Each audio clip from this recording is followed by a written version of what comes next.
With the gearbox now reassembled, it's time to reinstall the enclosure for the electronics and all of that circuitry. I'll include a link to the disassembly video in the upper right hand corner, and you can check that out.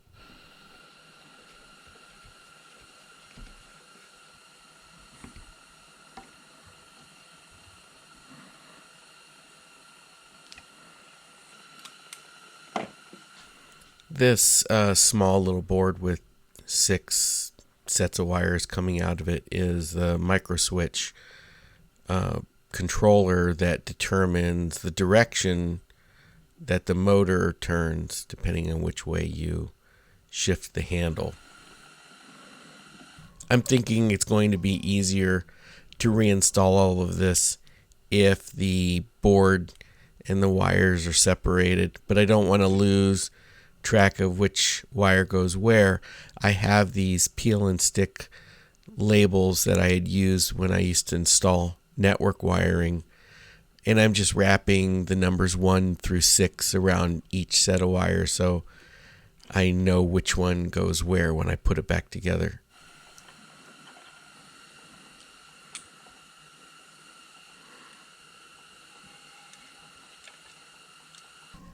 There are 3 screws set off by spacers that attach this board to the enclosure. The center one is also a ground lug, so I won't tighten that one up completely. Depending on which way you slide the lever determines which one of these micro switches is engaged, which then in turn energizes the motor and turns it in a specific direction.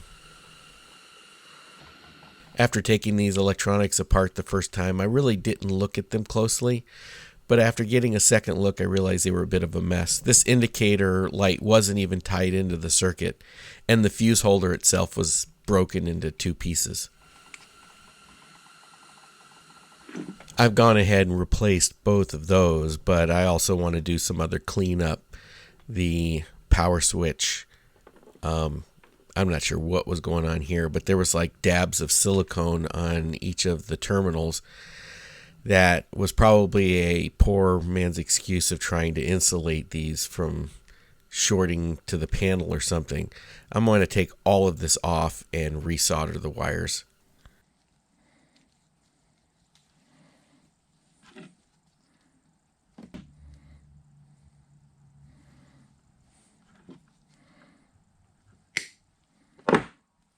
These 2 pigtails on one side of the power switch will go to the input from the 110 volt plug.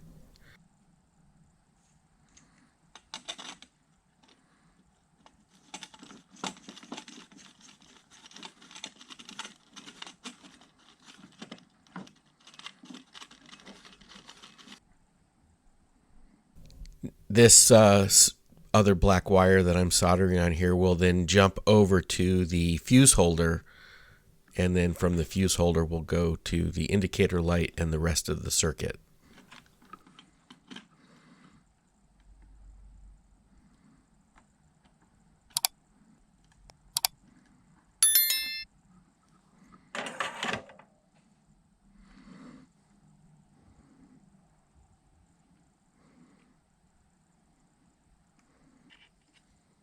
The potentiometer for the speed control was fine. I left it alone and just remounted it into the front panel.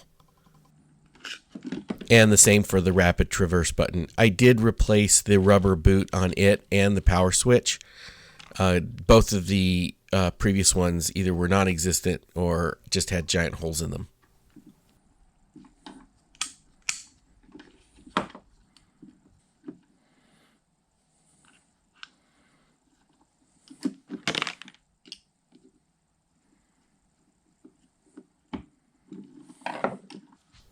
Now it's time to mount the motor back to the handle assembly.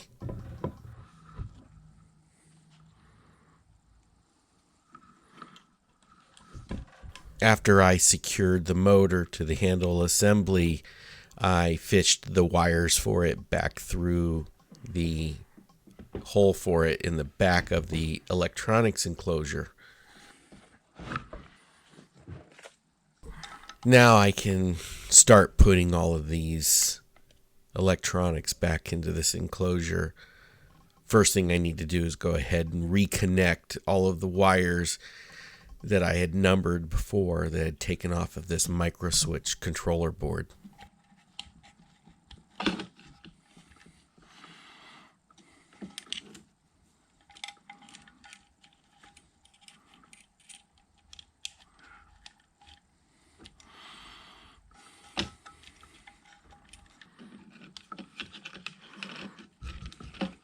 With those 6 wires now reconnected to the controller board, I can find the wires that are coming from the 110 volt plug and attach those to the wires that are leading to the power switch. I'm using wire nuts here just to make it easier if I ever need to take this apart again.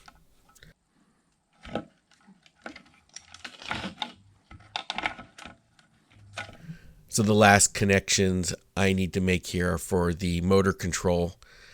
I wanted to clean up the ends. They were a bit frayed, so I trimmed them off, and I'm using wire nuts here as well to reconnect the wires coming from the control circuitry to the motor.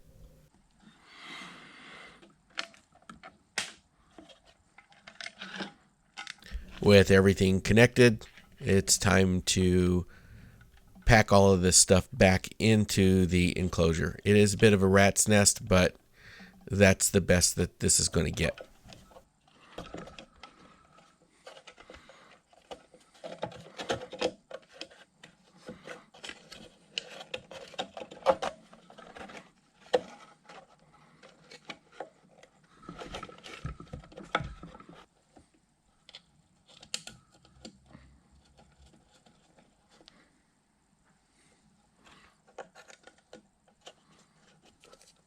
And just to be sure that the power switch doesn't short against the underside of the panel, I went ahead and threw some black tape on those terminals anyway.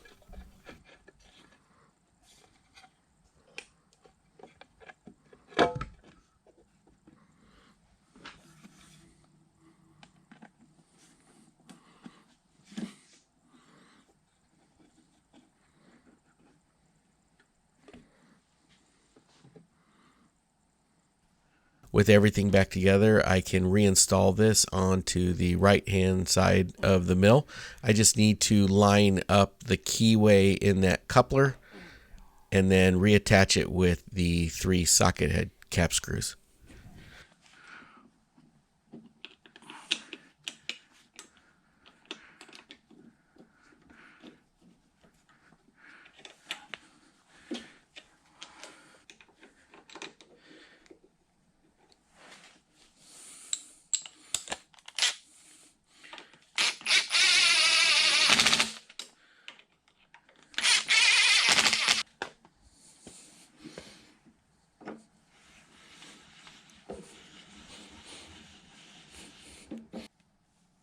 Time to give it a test and see it work.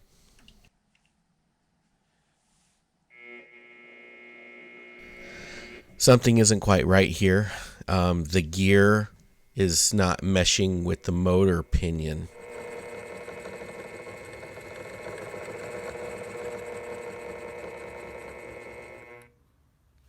In an effort to diagnose this, I'm taking off the handle and I'm going to remove the driven side of the clutch mechanism to see if I can't figure out what is wrong.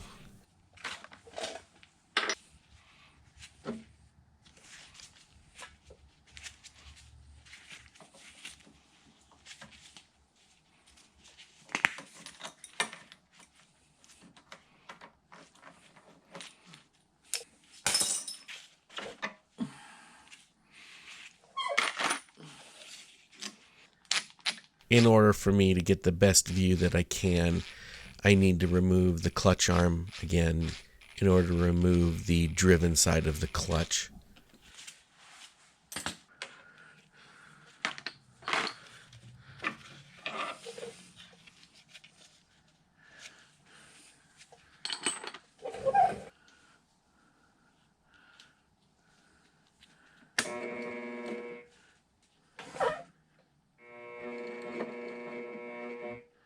You can hear what sounds like the pinion jumping over teeth on that spyroid gear.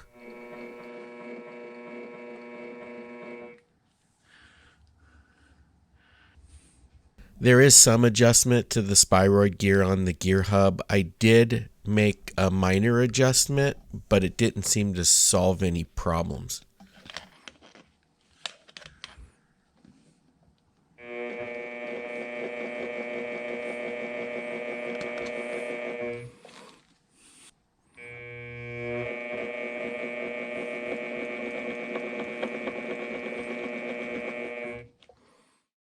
Before pulling this completely apart again, I decided to go back and look at an earlier video, and these show the two gears side by side. The old gear is on the bottom and the new gear is at the top, and I took a look at them just a little bit closer. The original gear has 51 teeth. However, I discovered that the replacement gear has 58 teeth. Looking at these side by side, quickly glancing at them, I never noticed that this had 7 more teeth than what I was expecting. There are 2 different motors and spyroid gears available for this power feed, one standard torque and one high torque. The replacement gear I bought was supposed to be for a standard torque drive gear. At least that's the way it was marked on the eBay listing. It was marked wrong. I did go back onto eBay and was able to find a different seller that had another gear, and I counted those teeth in the picture, and there were 51 teeth, so I ordered it. One eternity later. So this is the new gear as it came from the eBay seller, and I was able to reassemble everything with this new gear. It's all back together and topped off with some ISO 150 gear oil.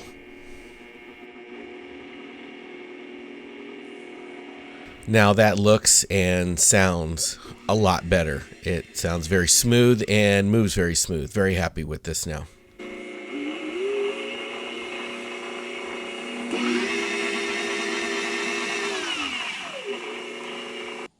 I still have the stop rod to install, but I'm missing some parts, so that'll have to wait for another day. Thanks for watching.